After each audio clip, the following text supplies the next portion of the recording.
Ah, Hello. there we are. I always get excited off the the back end of the countdown. It's just like- that little tune. That little tune's got you rocking. It's 'cause I like rockets and takeoffs and stuff. What's... Hello. There's nothing in the countdown to do with rockets. Yeah, there is a countdown. Oh. Hello. We are Hi. Frights.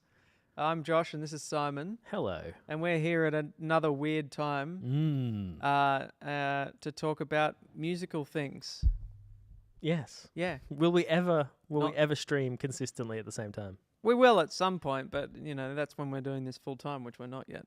Mm. We're doing this amongst other things. Yes. And I have some goals today, and it's up to you guys to tell me when I'm not doing it, because he can't hear me. So, he can hear me, but he's told me that I need to not mumble. So if I'm mumbling and you can't understand what I'm saying, you got to tell me in the comments and tell me to open my mouth more. And I'm sure later down the track, when this appears in a thing, when there's more people watching, what? Nothing. When this appears later on, when there's more people watching our stuff, I'm sure there's going to be shitloads of comments of open your mouth, open your mouth. Oh, we can only hope so. We can only hope. Hopefully by then I'll actually keep my mouth open. Mm. I actually have to make an deliberate attempt. We're really inviting an issue here because I think in the off-stream way that I know you, it's hard for us to keep you with your mouth shut.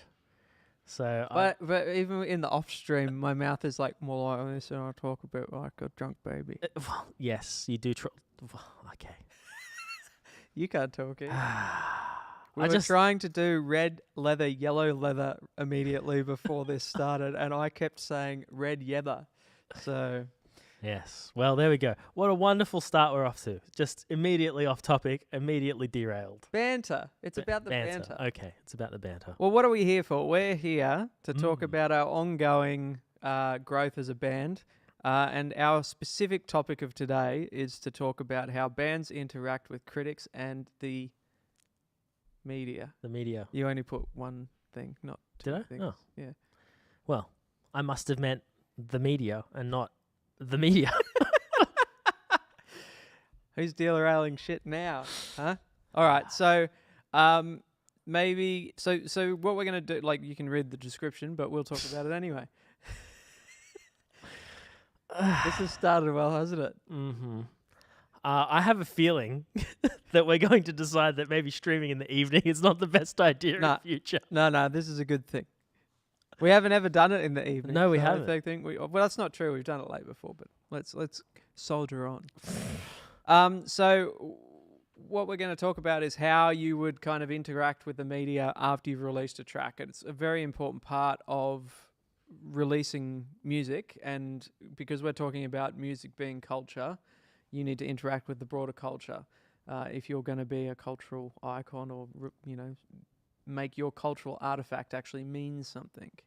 And we're going to do that through kind of a weird faux interview. And this idea has come about, I think, partly because I've been listening to tape notes an awful lot.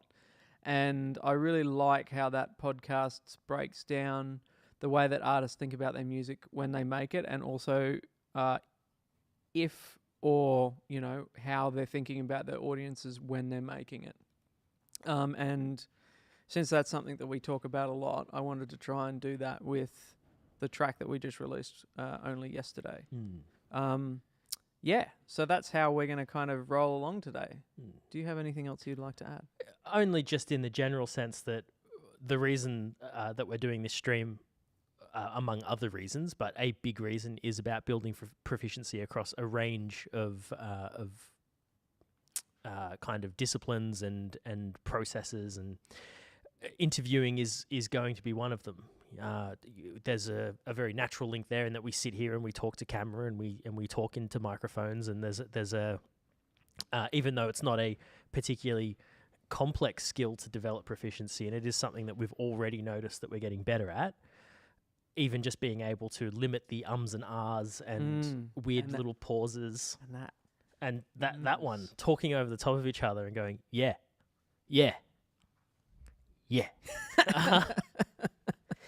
something that we did a lot in the early streams, just agreeing with each other. Good point, as we pontificate and stroke our beards, which we're doing.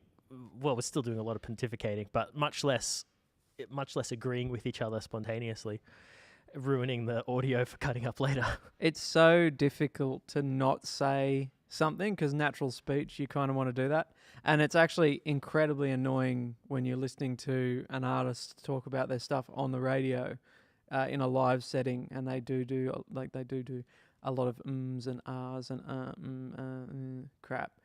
In a podcast, quite often it's been edited in post and all of that stuff disappears and you start sounding like an individual who can actually express what they're trying to say. But you really notice it when it's a live interview. That's why I'm not doing any live... No, that's not true. I'll do live interviews and completely fuck them up. There's also an awful lot of it in video now. You can do morph cuts. It's so hard. It hurts my soul not to go... Well, we know how much you love hurting your soul. So Well, yeah, that's just true.